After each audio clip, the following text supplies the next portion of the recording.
Oh man, you know Rage was the first game I ever did an achievement ranking video on. It only seems natural to take on the same endeavor for Rage 2. Honestly, just like the first game, Rage is a series nobody bats an eye towards. They flew completely under the radar and they're pretty fun games. At least Rage 2 is when it's not constantly crashing. Now, I got all 65 achievements not once, but twice for the Xbox version and the Windows PC version. I thought stacking the extra gamer score so quickly back to back made sense, considering I was very savvy after completing the game the first time. Boy, I won't be doing that again. I've had beyond my fill with Rage 2, and I'm ready to bitch about my journey and the pain along the way. Especially when we hit a considerable pain spike near the end. So cook yourself a mutant flesh steak and get a jug of Wasteland Swill so that you're fully refreshed through till the end. If you want to contribute to me experiencing less rage, I heard they released some sweet, tangy thing called a subscribe button. Apparently only the coolest raging gamers click that to subscribe to my channel, so if I were you, I wouldn't risk missing out. Before we get into the rankings, let me go over the ground rules of the pain measuring. After all, we can't spread anarchy without proceeding in an orderly fashion. I don't think it means what you think it means. Firstly, I consider several variables to speak on how painful an achievement is. Things like difficulty, time consumption, luck, obscurity, lack of fun, and anything else that makes me internally say, "Oh shit, I don't want to do that again."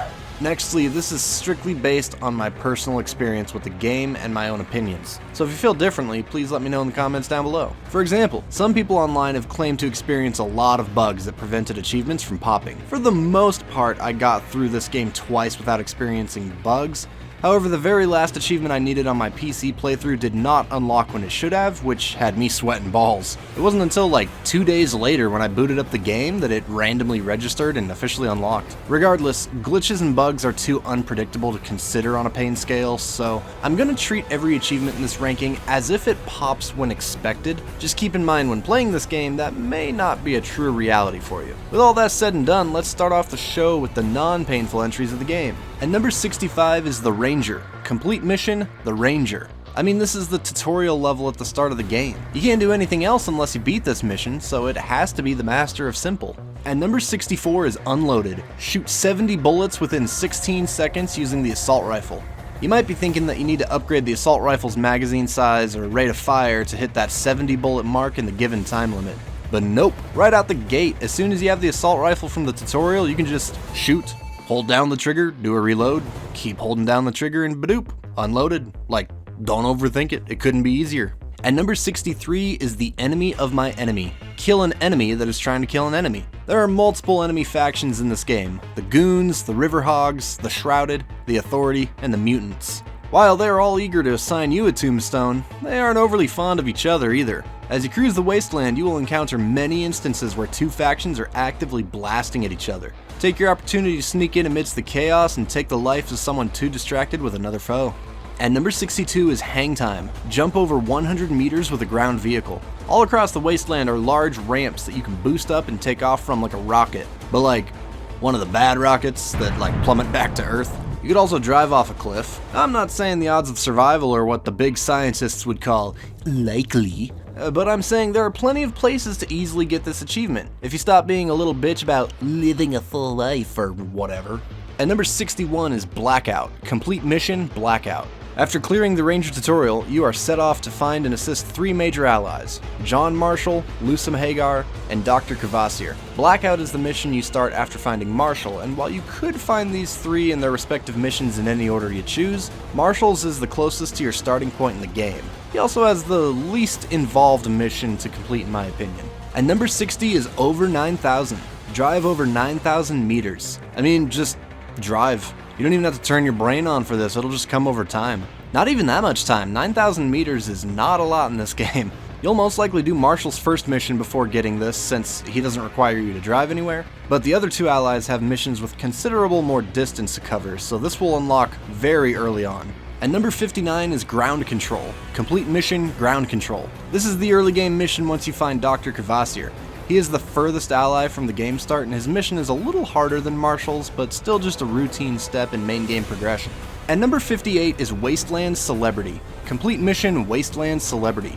The final of the 3 early game story missions. This one stems from helping Mayor Lusum Hagar. Her mission seems to have the most steps to follow. Fight off a bandit invasion, then infiltrate a place. but you can't get in until you win a Wasteland race and a Mutant Bash TV episode, then infiltrate and face a boss and a bandit hideout after that. Like, it's asking you to do a lot compared to Marshall and Kvasir's intros, but at the end of the day, it's still just playing through the main game. And number 57 is Captive. Complete mission Captive. This is the first mission to start the Rise of the Ghosts expansion. So right off the bat, the first barrier of entry is spending a few real-life bucks. Once that's been done, you'll pick up the Captive mission in your log pretty early on in the game and can get the DLC rolling. The Ghost Clan enemies offer more challenge than the average Wasteland scrubs. These guys warp around and do all sorts of cyber ninja shenanigans. And number 56 is Sunken Hope. Visit the Wetlands Ecopod.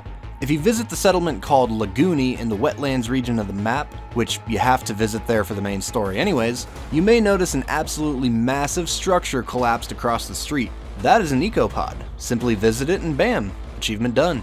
The only reason it's even ranked this high is because the game doesn't guide you to this thing, but if you let your own natural curiosity take the wheel, it's a quick snag.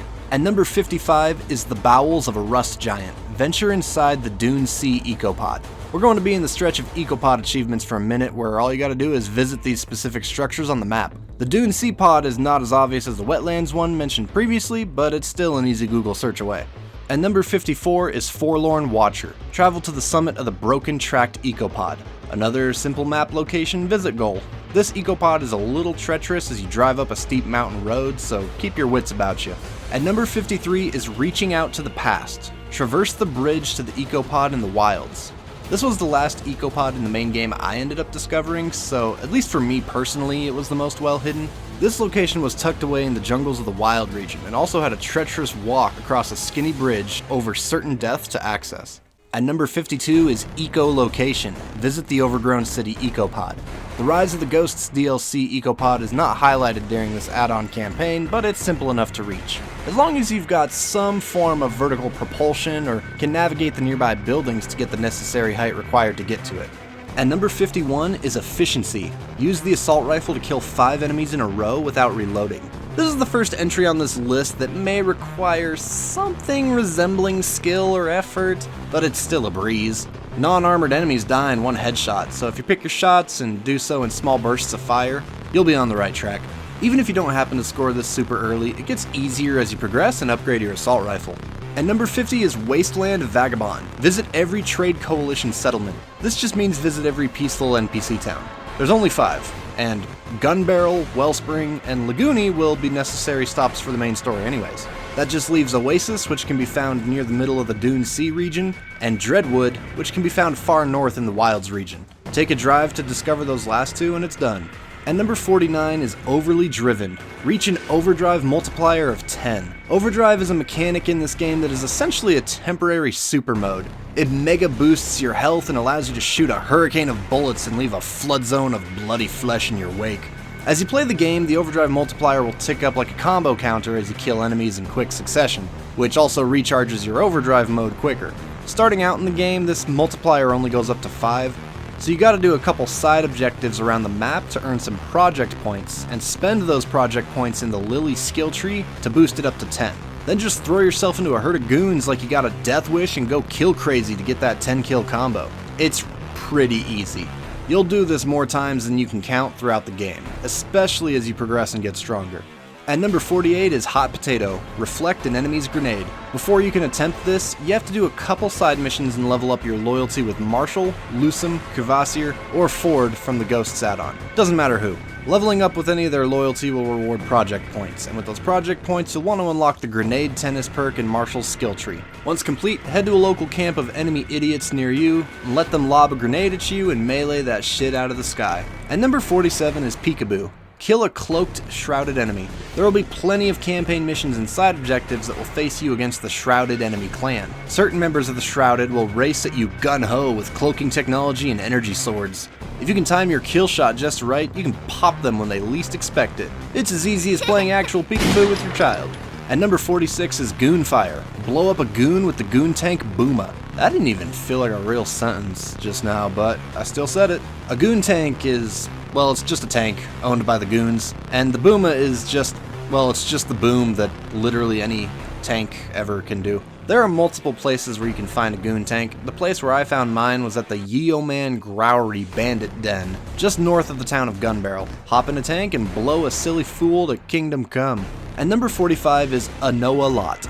Complete 5 arcs. There are 12 arcs totaled scattered across the primary Wasteland, and 2 more added in Rise of the Ghosts. You'll need to visit 2 of them through normal story progress anyways, so that only leaves 3 more to go discover on your own. Although they are optional, you may want to take the time to hunt these bad boys down anyways, as each one rewards you with a brand new weapon or ability. Some will become blatantly visible on your map as you progress, others will remain hidden until you stumble upon them, although that's nothing a Google search doesn't remedy rather quickly. They also vary in difficulty, so if you're still early in the game, you may want to hold off on those difficulty level 8, 9, or 10 arcs until you up your arsenal by looting the others. Make your first ones the easy ones. And number 44 is Skeet Shooting. Hit an airborne enemy with the shotgun Slug Shot. You'll happen upon the shotgun in an arc while helping Marshall with his first mission. When you aim down the sights of the shotgun, it converts the spread shot to longer range slugs. Easiest way is to get the Vortex ability from the Quake Hill arc in the southern part of the Twisted Canyon region. Hit an enemy with Vortex to suck them up in the air, aim and fire. If that doesn't work for you right away, you can spend a nanotrite booster found from side objectives to upgrade the Vortex ability so that it briefly traps enemies in an anti-gravity field. That'll make it easier to line up that beautiful shot. And number 43 is This Is Rage! Use Dash Strike to kill 10 enemies. Now let's loot some nanotrite boosters, but let's upgrade the Dash ability this time and get the Dash Strike. This will allow you to perform a more powerful melee attack while in the middle of a quick dash. Find a gang of foes and start dashing and bashing. You may have to soften some enemies up or go in for the double tap, but it's only 10 enemies that you have to kill this way. And number 42 is Gonevoy. Take down 1 convoy leader. These are essentially bandit vehicle bosses that roam around the wasteland with an entourage of henchmen accompanying them. You can happen upon them randomly, or you can earn some project points and use those to unlock a perk in Lusum's skill tree that allows you to track bandit convoys on the map. You will also want to scrounge up some vehicle parts from side objectives to unlock the AoE Blast skill for your Phoenix vehicle. Getting a first place win at the Chazcar racetrack will score you just enough parts for this upgrade. This blast will allow you to expose weak points on the convoy bosses. Now, obviously the more weapon and health upgrades you got on your car, the easier this gets, but this is still totally doable with the minimum amount of upgrades if you quickly wipe out the extra goons and work on avoiding gunfire. And number 41 is Double Cross. Complete mission Double Cross. The next step to progress the main story. The Double Cross mission is available once you reach loyalty level 5 with Kvasir, which can be done by completing the blue side objectives on the map, such as finding arcs, lost rangers, and Feltrite meteors. You can also earn loyalty points with Kvasir from collecting most of the game's collectibles, such as data logs and arc chests, which honestly makes him the easiest ally to level up in my opinion. Once you reach level 5 with him, return to his lab and take on his mission. And number 40 is Beneath the Surface. Complete mission Beneath the Surface. The next step of story progress for Lusum Hagar. Just like the other partners, you'll need that level 5 loyalty. The side objectives that work with Lusum are the orange ones on the map, such as destroying bandit convoys, clearing bandit fuel stations, and destroying authority gun turrets. Some of her side objectives can get pretty challenging early on, but they also offer huge boosts of loyalty points. She may be the last partner you get the next mission with, but you can get it quickly. And number 39 is The Signal. Complete mission The Signal. This is Marshall's next story mission that can be played after reaching level 5 loyalty with him. His loyalty is gained from doing the pink side objectives on the map, such as mutant nests, bandit dens, and hunting mutant crusher bosses. Since Marshall's objectives require large-scale combat encounters to progress, and the Signal mission is the hardest of the 3 in my opinion because the Shrouded are dicks, I think his path is the top of the primary 3 partners. And number 38 is Within the Walls. Complete mission Within the Walls. Now we're transitioning back to the Rise of the Ghosts DLC, where in order to progress you need to reach level 8 loyalty with Keenan Ford. His side objectives are confined to the island in the southeast corner of the map, and they are much more compact and easier to do in quick succession, so that helps balance the higher level needed. Again, the Ghost Clan enemies in this DLC campaign are considerably tougher than the base game enemies, so I'd consider this the toughest of the mission progressions compared to everyone else. And number 37 is Slaughter to the Lamb. Complete mission Slaughter to the Lamb. Ford provides a few consecutive missions, unlike the other 3 partners in the main game. Right after completing Within the Walls, you'll be jumping into Slaughter of the Lamb. And number 36 is Means to an End. Complete mission Means to an End. the finale to the Rise of the Ghosts side story. This mission will be available right after completing Slaughter of the Lamb. And number 35 is Come On and Slam. Crush 50 enemies using Slam. First, you'll need to learn the Slam ability from the Earthscar Arc up in the north end of the Wilds region. Luckily, if you're playing on normal, this is only a 3 out of 10 difficulty level, so this should be no issue. Now that you can fist like a superhero, superhero knuckle slam like a superhero. Anyways, go kill 50 enemies with this. It's a little weak out the gate, but you can up its lethal potential by doing a fist slam off of a high place and building momentum. You can also save up some nanotrite boosters and upgrade Slam's damage and give it a larger shockwave range. This isn't required to earn kills, but it'll make the process go quicker. And number 34 is Explosive Ending. Kill an enemy with a turret drone explosion. You'll need to upgrade the turret drone item to level 5, which can be done by saving up a good chunk of change and purchasing each of the turret drone schematics from the merchants scattered around the game. This includes waving down at least one traveling merchant vehicle in the Wasteland. Once 4 schematics are bought and the turret drone is max level, it will explode into a fiery hellscape upon destruction in combat. Go get into the thick of it with a gang of enemies, have a pocket full of drones on hand, and send them out one by one, letting them suicide rush into the fray until one releases its scorching parting gift as a revenge for its own demise. And number 33 is Zipper. Kill 13 enemies while riding zip lines. Now, I made this way harder on myself for the longest time because I'm a blasphemous maroon. There are very few places where you can ride zip lines and pick away at enemies at the same time. For quite a while, I was traveling around the map going from location to location, bandit camp to bandit camp, hoping I could find a zip line here or there and rack up a few kills at a time. But then my dumbass realized, hey, there's a replay location button on the map. This allowed me to respawn all the enemies in a given location I've already cleared and replay it. Now, instead of searching for zip lines, I could just pick my favorite place that had one, kill as many enemies from it as possible, and keep replaying over and over for infinite enemy spawns. Personally, I like to shoot a smart missile from the rocket launcher before zipping, then immediately hop on the zip while the missile shoots off and scores the kills mid-zipline. After a few reruns, this turned out way less painful than I initially made it out to be for myself. And number 32 is On the Limit. Maintain top speed for 10 seconds with the Raptor. The Raptor is a hypercharged super bike that'll blast off at a maddening speed. However, you need to reach loyalty level 10 with Lusum to unlock the Raptor, so make sure you take out enough fuel stations, bandit convoys, and authority sentries to reach that threshold. Once you have Raptor access, it's a little tricky getting used to the handling on this thing. I suggest finding a long stretch of road in the Dune Sea region where there seems to be the fewest physical obstacles that you could potentially splat against like a rocket-propelled lasagna. Steer as little as possible and lightly tap the boost button in quick but brief increments to reach that top limit. And number 31 is Striking Skulls. Kill 100 skeletons with the Sword of Transitus. For the first time in this video, we're dipping into the Terrormania add-on, and dear God, what a terribly boring add-on this was. We aren't critiquing the poor quality in this video, but I did say lack of fun was a fair contributor to achievement pain. Upon entering the Terrormania realm, you will retrieve the Sword of Transitus, which is, well, it's just a sword. But it gets some new abilities as you progress with it. Slashing down 100 skeletons is a fairly small ask, all things considered. You'll need to kill multiple hundreds of skeletons to complete this side story anyways. The general difficulty and tedium this DLC brings contributes to this achievement landing this high. And number 30 is Flying Skulls. Kill 25 airborne skeletons with the Sword of Transitus. Very similar to the last entry. You may only need 25 kills this time. You gotta make sure the boner boys are airborne before slashing them down. If you don't have the anti-gravity field upgrade on your Vortex ability yet, now's the time to spend those nanotrite boosters. Start levitating some skellies and go future trunks on their asses until you hit 25. And number 29 is Off Balance. Knock 19 bikers off their bikes with the Phoenix's dodge. Once you pick up enough speed while driving the Phoenix, you can do a lightning quick strafe to the side. When you do this into a motorcycle bandit at high enough speed, you straight up obliterate them.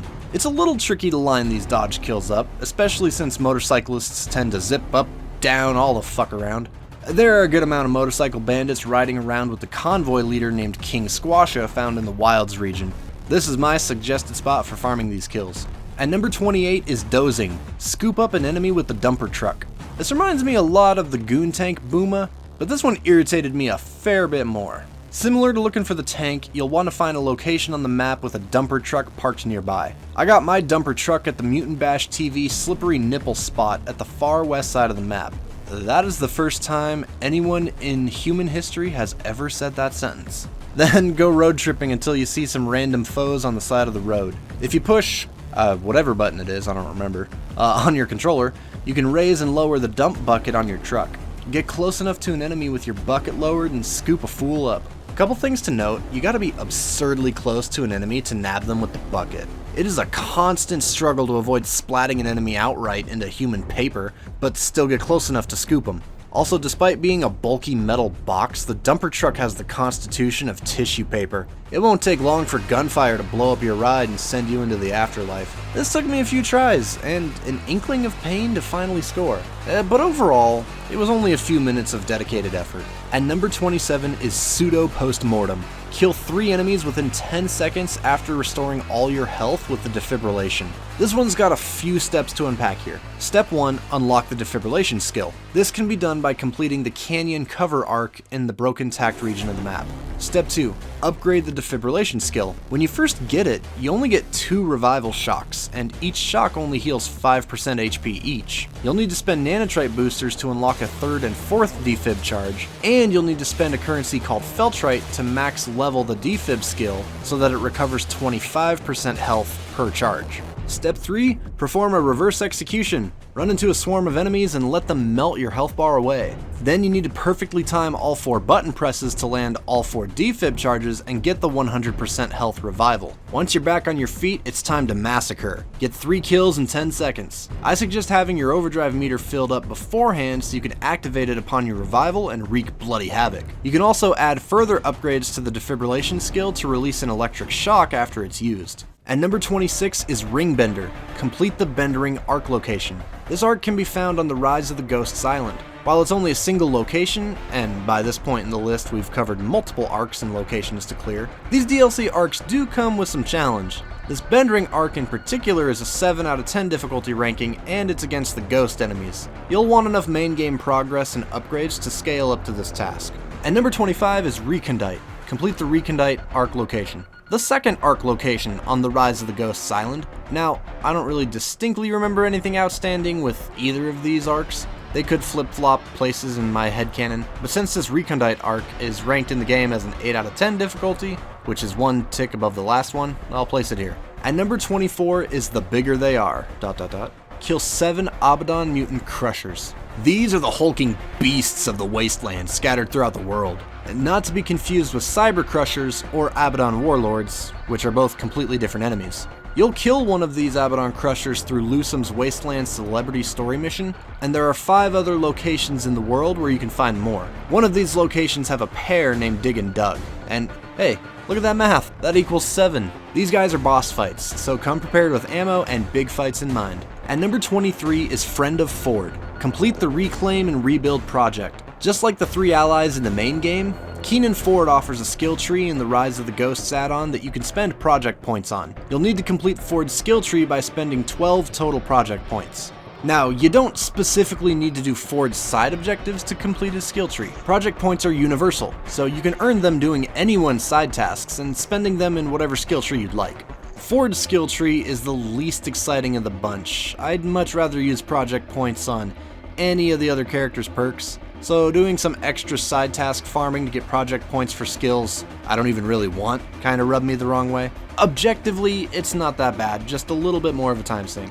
At number 22 is Questionable Sanctity. Complete all ghost sanctuaries in Overgrown City. The Rise of the Ghosts Island has a total of 5 ghost sanctuaries scattered about. These are just bandit dens, but with a different name. Find all 5 and kill all the ghosts present in each. There's not much else I got here, it's just a game of find it and kill it. At number 21 is Airdrop Down. Activate all airdrops in Overgrown City. There are a crap ton more of these airdrops on the island than there are ghost sanctuaries. Luckily, they are quick interactions. Find a marked freight container and push the button on it, done deal. This is a lot more akin to a traditional video game collectible, so thank God they appear on the map. Well, At least most of them do. A few airdrops are missing and require you to hold off a wave of enemies while recharging a nearby signal tower before they appear. This achievement requires enough time and effort that it gets an honorable reward for being the most painful achievement in the Rise of the Ghosts. Still not that bad though. At number 20 is Hyper Express. Kill 2 enemies with the same shot using the Hyper Cannon. The Hyper Cannon is located in the Greenhaven Arc in the Wilds region. This arc is ranked by the game itself as a 10 out of 10 difficulty, and I distinctly remember an onslaught of enemies giving me trouble at this place, so definitely walk into this well prepared. The Hyper Cannon is essentially a railgun that you can charge by aiming down the sights. Once you claim it, find a batch of foes and try to bait 2 into a perfect lineup and let loose the thunder. The brunt of the pain clearly comes from getting the Hyper Cannon from the level 10 arc, but even the task of getting a double kill in one shot is kind of annoying too. At number 19 is Postmodern Picasso. Rupture a total of 200 enemies using the rocket launcher.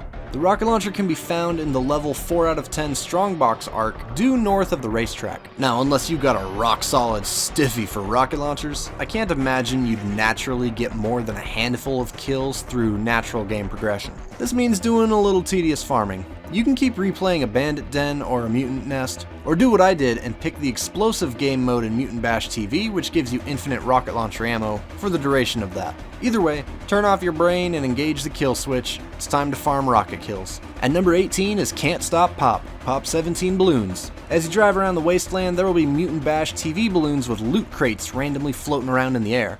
They are hard to see in passing, but they do have little icons that appear on your map when close enough. Simply shoot down 17 balloons. You don't even have to collect the content of the box that drops. Now, while popping 17 balloons sounds simple on paper, I put Can't Stop Pop up here because the balloons are random and hard to intentionally hone in on. At number 17 is Bytesize Takedown. Destroy 128 vehicles while driving the Phoenix. This is another one that falls into the grindy category of achievement pain. Honestly, 128 vehicle kills with the Phoenix, your primary vehicle, isn't too bad. It's more than you'll naturally score in a playthrough most likely, so the time will come to hunt down bandits driving around. I like to find the bandit convoys and then just wipe out all the homies and leave the boss alone to save time, and then run off to another convoy, rinse and repeat. It's not that bad, but it could be a little boring depending on how long your road to the end looks like. At number 16 is Off With Their Heads. Headshot a total of 100 enemies using the wing stick. Wing sticks are essentially bladed boomerangs that make their return from Rage 1. And man, getting headshots with them in this game is way more finicky. In Rage 1, I kinda just threw a wing stick in the general direction of an enemy, and quite often I got headshots that way. You actually gotta aim in Rage 2. The window for a decapitation is way smaller than before. And when I say aim, I mean manually move your reticle over an enemy's neck and hope they keep their movements to a minimum until that wing stick closes the distance. There is a lock-on upgrade you can get for wing sticks, but it always locks on to the enemy's center mass. You'll almost never get a headshot this way. It will take a dedicated farming session of manually chopping 100 heads from afar to eventually unlock this, but at least it's fun to do. At number 15 is Veritas Bonetower. Complete Bonetower Veritas. Back to the drag that is Terrormania. For the record, this entire add-on is boring and grindy, so don't be surprised to see its achievements in the upper echelon of this ranking video. In order to escape Terrormania and return to the original Wasteland, you have to seek out 5 Bone Towers ranked a 10 out of 10 difficulty and clear them all. This consists of clearing out a crowd of skeletons outside the tower, platforming up to the top of the tower, clearing out more skeletons until a boss skeleton called a Guardian spawns, killing the Guardian, then repeating the process until you kill enough Guardians to escape the Bone Tower. This one in Veritas only requires 3 Guardian kills to finish, so it's the easiest. At number 14 is Trisita Bonetower. Complete Bonetower Trisita. Fight waves of skeletons until you can escape again. This time around you need 4 Guardian kills to prevail. At number 13 is Furorem Bonetower. Complete Bonetower Furorem. Just like the last tower, you need to kill 4 Guardian skeletons to escape. However, the 4th Guardian in this tower takes things one step further and upgrades to the size of an Abaddon Mutant Crusher, making for a much more demanding fight at the end. At number 12 is Sensus Bonetower. Complete Bonetower Sensus. This one also throws an Abaddon-sized Guardian at you as the 4th hurdle for the finale. I think this one bothered me a bit more than the last because it was more of a flat open space with plenty of skeleton armed with guns. You can imagine how this may be a problem with little cover to work with. At number 11 is Hellspring Bonetower. Complete Bonetower Hellspring. Now they crank it up to 5 Guardians, with the last one being Abaddon Crusher sized. It's like they wanted each tower to be utterly assier than the last. Breaking into the top 10, at number 10 is Terrormania. Return the Necrodisc and stop the Skeletal Army. That's just a fancy way of saying complete the Terrormania add-on. Knock out all 5 Bone Towers and fight through the last gauntlet. This last piece, by the way, is practically another Bone Tower, with the shit cherry on top of this ass sundae being a brawl with 2 Abaddon Crusher-sized Bone Guardians at the same time. Thankfully, you can put this add-on behind you after this achievement and remember what it feels like to live again. At number 9 is Project Dagger. Complete mission Project Dagger, the final campaign mission of the main game. When you beat Project Dagger, you beat the story for Rage 2. The final mission unlocks when you help Marshall, Lusum, and Kvasir with their initial tasks, reach level 5 loyalty with each of them, then finish their follow-up tasks after that. This final mission is by far the worst mission in the game. Even on normal difficulty, it was a pain in the ass. There is a long tank driving segment where you have to blast through corridors while enemy troops and tanks unload fire on you. Despite being in a fucking tank, you can't take a hit worth of shit. Dude, fucking candy stores are jealous on how much brittle this tank got. And then the final boss is just a tedious act in its own right. While beating a main campaign should be a relatively painless and expected piece of game progress in almost every game, I would put Rage 2's final mission above most other achievements in this game in terms of pure pain. At number 8 is Crushed. Kill an Abaddon Mutant Crusher with the Phoenix. The Phoenix is your primary vehicle, and it's much less common to find an opportunity to face a Crusher outdoors where you can get your car to in the first place. Originally, I had this achievement like 17 ranks earlier on this sheet than I do now. It's really hard for me to gauge because I had 2 completely different experiences. On the Xbox, I randomly happened upon a few Abaddon Crushers out in the wild, whittled one of them down to low health, and finished it off with the Phoenix's guns. Easy enough. However, when I replayed this on the PC, I could not find a single Crusher spawn out in the wild to save my life. I don't know if they just have a really low spawn chance and I hit the lottery on the Xbox, or if the PC version is a little different and they didn't randomly spawn at all. The only outdoor Crushers that aren't random are the pair Dig and Dug up in the wilds, and side note, it's a pretty dangerous drive to get your car there in the first place. Well, here's my thing. Having seen random Crushers on the Xbox version, I didn't think much of it on my second go for the PC when I killed Dig and Dug. That was until a couple hours passed where I searched for random open world Crushers and found jack shit. Now realizing Dig and Dug won't respawn, I felt the agony of falling right into a missable achievement trap. Wouldn't be until a later playthrough where I planned this out with intent. It's not very often I experience 2 different severities of pain for the exact same task, but I'll err on the side of the worst one and assume this could be a pain in the ass due to the missable nature, at least on PC,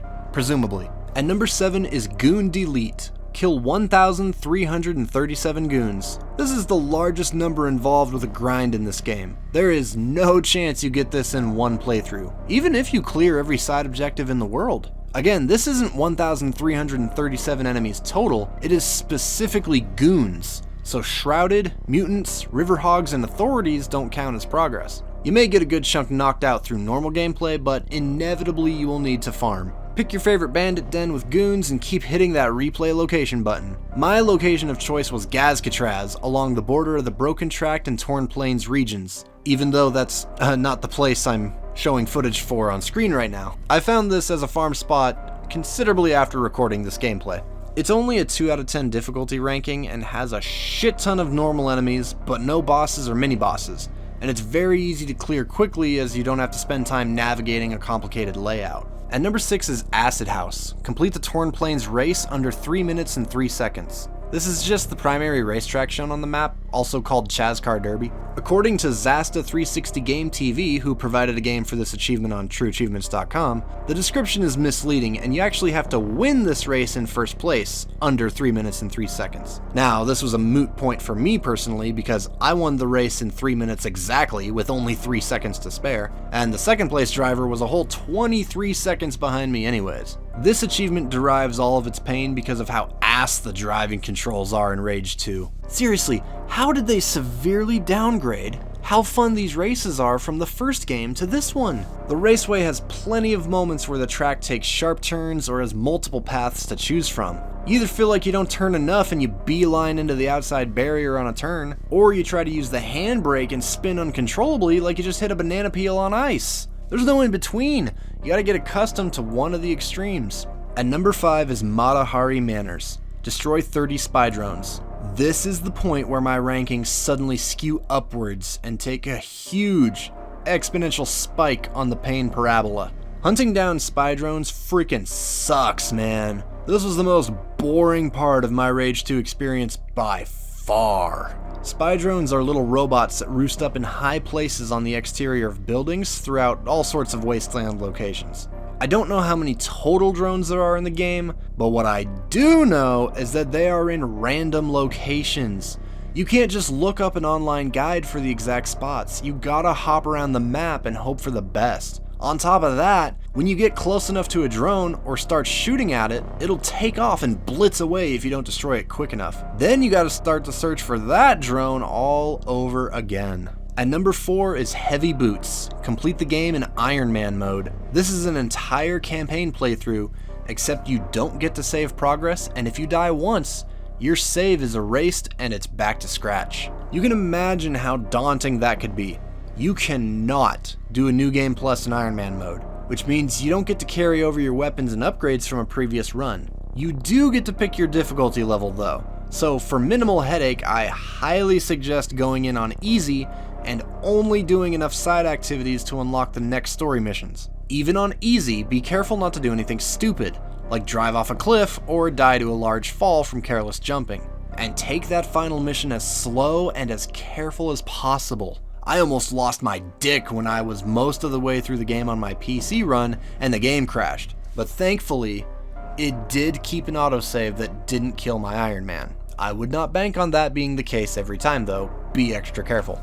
At number 3 is Nightmare. Complete the game on Nightmare difficulty. I never played on Nightmare difficulty. My first run was on normal, then I went one level further beyond. So, I don't know how much harder Nightmare is than normal, or how much easier it is than Ultra Nightmare. Speaking of which, at number 2 is I Am Death Incarnate. Complete the game on Ultra Nightmare difficulty. This I did do, and it was a roller coaster that was mostly calm, except for the major heart attack inducing drop at the end. Yes, enemies will melt your health away if you let them, so don't let them. Take cover often, stay stocked up on heals, and don't be a gunzerker. As long as you found all 12 arcs on a previous playthrough, you can go into a New Game Plus on Ultra Nightmare and roll all of your guns, abilities, and upgrades over, which is a huge game changer. I wouldn't do it any other way. Just make sure you change your last playthrough to Ultra Nightmare in the settings before hitting New Game Plus.